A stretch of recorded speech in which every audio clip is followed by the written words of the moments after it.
barely see the white crayon. And then you would paint over it with tempera paint or watercolor paint or whatever. And suddenly your image would appear because the paint wouldn't sit where the waxy crayon was, right?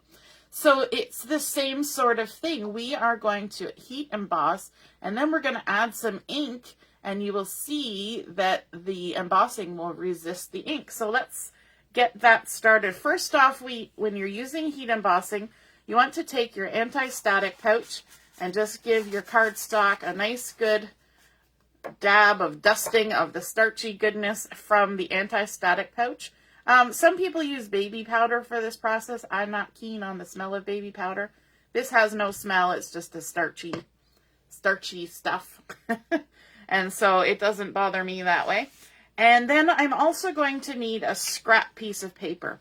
The reason why we do the anti-static pouch is because embossing powder is very fine granules of plastic. That's basically what embossing powder is. And so, as you know, plastic stuff gets very staticky, right? You rub a couple pieces of plastic together and they stick, right? It's like when you take backing off things and then you can't get it off your hand. Very staticky.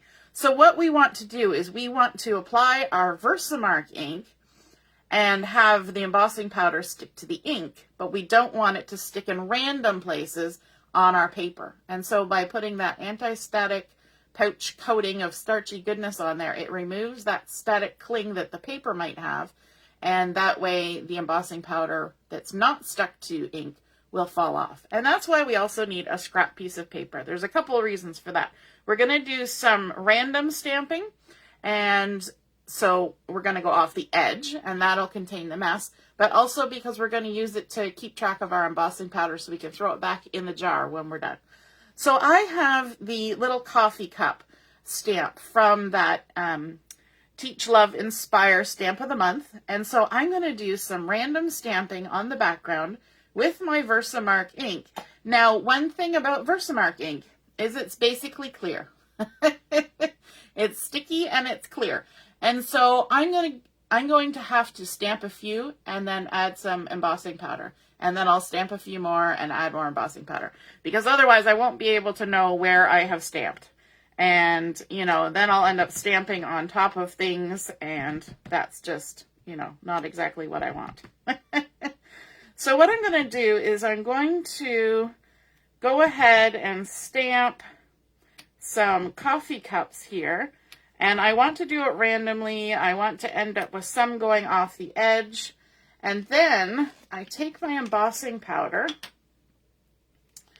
and just sprinkle it over the area that I embossed, or that I stamped, and let all the excess fall off. And you don't give it like major clunk, clunk, clunks. Just a little tap, tap is all you need. If you see any spots where, you know, the edge of your stamp block got into the embossing powder, you can always take your finger or a tiny little paintbrush and just kind of brush away those little bits. I'm not sure what's going on there. I think that's actually ink. And then we can gather up this and dump it back in the jar. So it looks like we just use a whole ton of it, but really only what's stuck to the paper is what's still outside of our jar. Okay, so now we can see where that dull, sort of powdery embossing is, and then we can go ahead and stamp some more. Now sometimes when I do this, I like to then at this point pick it up and actually do the heat embossing, get it embossed. But today I'm trying to be a bit more efficient, and so I'm just going to go ahead and keep stamping, and hopefully I'll be able to do the rest. I'm probably sound weird right now because I'm leaning way down trying to see where I have already stamped so that I don't stamp in the same spot twice. So then we can pick this up. I like to pick up my paper when I'm putting my embossing powder on so that it just kind of falls off as it goes and goes across like that. And I think there's one spot on the side here where I might have stamped it twice, but that's okay. I'll just kind of help that along. There we go. So now, when you're doing your random stamping, you want to kind of make sure they're not all the same direction and all the same place. And I think I did okay this time. It's not perfect, but it's good enough. It's good enough. So then let's move all these out of the way. We're going to grab our heat tool. And it's important when you're doing things with your heat tool. I'm just going to turn it on so it gets a little bit warm. I like to hold my paper at a far end, and I lift it up off my work surface. I keep it at least, 5 or 6 inches up off my work surface so that my heat doesn't affect, the finish on my table or anything like that. But also because if your paper is up in the air, the heat is actually going to be more effective. It's going to swirl around underneath the paper too and heat up the backside, and that will just make the heat embossing go quicker. So hopefully you will see, if we can catch it in the light, you just hold it until you see it change from dull to shiny. I'm going to keep kind of tilting it to see if you can see that shininess. It will become a lot more clear once we do our next step. So there we go. And once it gets going, because the whole paper is kind of heating up, it really does kind of go quickly after the first minute. And you just want to make sure that you get them all heat embossed. So let me just stop here for a moment and see if I can show you this in the light. So the bottom half has had its heat set. Let me see if I can see it catch in the light. My video is a little bit delayed from what from what I see, so I always have to be careful. Can you see there where it's gone shiny in the light? Maybe? Oh, it's a little hard to see. Anyway, the video takes so long to catch up. I don't want to sit here forever. So let's get going, and we'll do the top half. And once it has gone from dull to shiny, it's finished. And it's also not going to smear, right? Like 5 seconds after it's done, you can put your hand on it and rub it around, and it's not going to move it or anything. It's plastic and it's melted, so it's stuck to there very good. You want to make sure that you're not pointing the heat tool towards your hand that's holding the paper, because it will get very hot. So you want to avoid that. So always kind of direct it away from your hand. So there we go. We've done all of our heat embossing. Hopefully you can see that, but you're definitely going to see it in a minute, because we are going to add some ink now. Now I'm just going to do a very fancy technique called rubbing it on my pants, because what I want to do is remove any of that excess starch from the anti-static pouch before I add my ink. So I'm going to bring in some avocado ink as well as some Capri ink to add some color to this background. And I think I'll start with the Capri. So let me actually switch sides here. And I've got our new blending brushes. Oh my goodness, I'm so excited about these blending brushes. I'd never used them before, but have always wanted to try. And so now we carry them in our catalog, and yeah, now I can play with them. So we'll just go ahead and get that nice and inky. And we're going to start off the edge and just kind of blend in. And the more you ink up and the more you brush, the darker it will get. So just add that ink. I find these blending brushes, wow, they're so smooth. They're so soft, for one thing. Like, just touching them is so soft. And that's what I do half the time. I just sit here and play with them. They feel like bunny fur. But they don't leave the marks like you get with the blending foam. And I like that, because, it just makes everything easier. And so let's just go ahead and add that color on there. And the more you add, it's totally up to you. Less is more is less. So there is the Capri.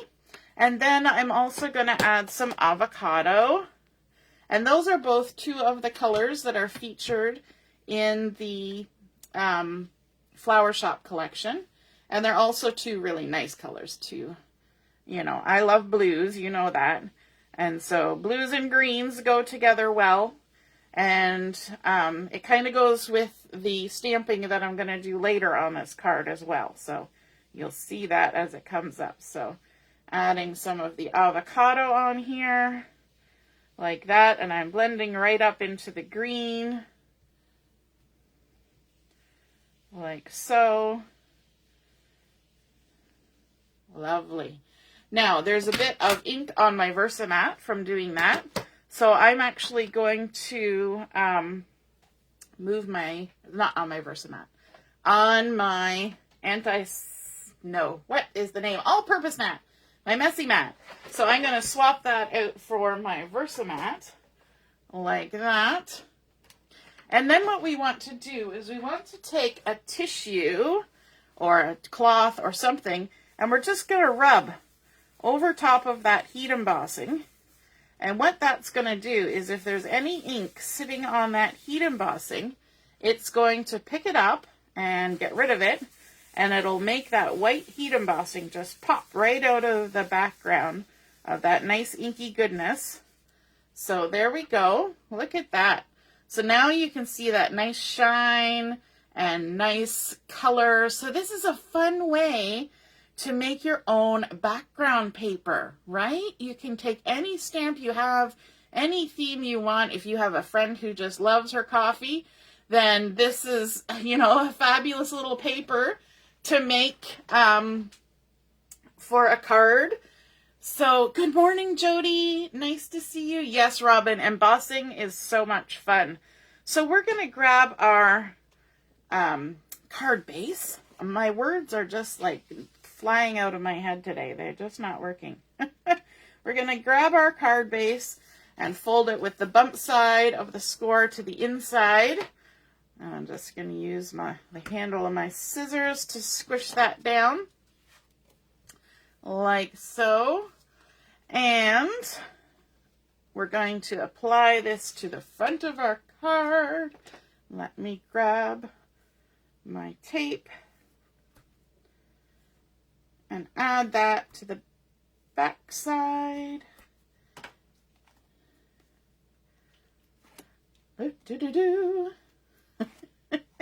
It must be Saturday. I'm feeling kind of giddy today. How about you? How are you feeling today? Let's put this on here.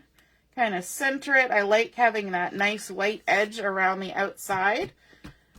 That makes it look nice and crisp. And when you do that background stamping, you always got to remember to stamp off the edge so that it looks like a piece of pattern paper that you created yourself. And then you cut out of a large piece. If you only stamp on the inside, then it'll look like you just stamped on the inside and you didn't care. And not that you didn't care, that it wasn't from a larger piece, so it doesn't look like a pattern paper. But when you do this, it makes it look like there was a great big sheet of it, which you can also do. You could just make a great big sheet and then cut little pieces. But yeah, that's where my brain was going. But then I want to bring in a strip of this fun stripy paper from the Flower Shop collection. And I cut this at 4 inches by 3/4 of an inch. So I'm just going to add that across my card here. So the piece that I was using for the heat resist was White Daisy. And it was cut at 4 by 5 1/4. So I'm just going to kind of line this up about there.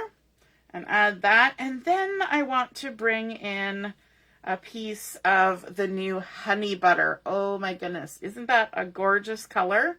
So beautiful. So we're going to add that onto our card as well. Just like this. And that's one of the colors in this stripe too. I think this is now my favorite yellow. What do you guys think of the new honey butter? Isn't it gorgeous? I love it. And we're going to add this right here like so, a little bit off the center, well, a lot off the center actually, and a little bit down towards the bottom. And we're also going to add a piece of avocado, and this has been cut a little bit smaller, and I'm trying to think now because I didn't give you a measurement for the yellow. So this was 2 3/8 by 2 7/8. So the other one is 2 5/8 by 3 1/8. Gotta love all those random eighths that I just went ahead and raffled off there. Rifled off, said very quickly. So we're going to layer this on top. Basically, I'm just creating layers. And so, you know, you make one a little bit bigger than the other. Now, we're going back to heat embossing. So let's grab our scrap paper. And we're going to grab a piece of sapphire paper. We're going to do the same trick where we take our anti-static pouch and give it a nice swish off to get rid of any static. Then we're going to do some stamping, and I should have, let me grab my other Versamat here so I can have a nice stamping surface. Bring in our Versamark ink, our white heat embossing again. Oh my goodness, white heat embossing on dark colors, like on black, on sapphire. So, so pretty. So let's go ahead and we are going to be stamping. I forgot where I put my stamp. We're going to be stamping the gorgeous globe on here. So we're going to take this, we're going to ink it up with our Versamark ink, like so. And we're going to stamp it on there. And, oops, it's so sticky. There we go. And add our heat embossing. So the first time we embossed with the white, we were doing a resist. This time, we're doing it for contrast. So we've got that gorgeous sapphire now with the white heat embossing. Set that aside. We take our scrap paper and tip our excess back in there. Always close the heat embossing powder. If the heat embossing powder gets bumped over, it's always a real mess to clean up, for sure. And then we can move this out of the way again. And we're going to go ahead and heat emboss. Now, something that you might consider doing when you're heat embossing, let me see if I can find my tweezers. And they're hiding down in my little caddy here. There they are. Oops. Oops. I can see them, but I'm not grabbing them. There we go. When you're heat embossing something like this, you might want to use tweezers to hold your card so that your fingers are away from the heat. And we just go ahead. So again, I've got it up off my surface about 5 inches. And I'm just allowing the heat tool to go across, blow right across. There it goes. It's changing from dull to shiny. Heat embossing is so fun. My daughter loves watching it change. She loves heat embossing herself too. Like she's like always, can I stamp it? Can I heat emboss it? I'm like, sure you can. So there we go. And I love look how bold that looks on that dark background. Isn't that gorgeous?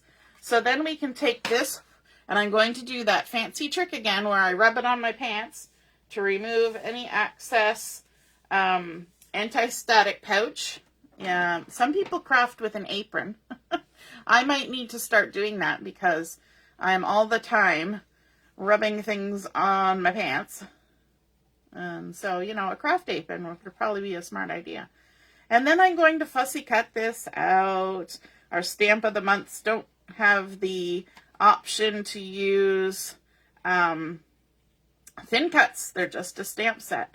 So my scissors come in handy. And so when you're fussy cutting, you want to leave a nice halo of the background around where you're cutting. And just go all the way around like so. And then when you get too much excess, just trim it off. Keep going.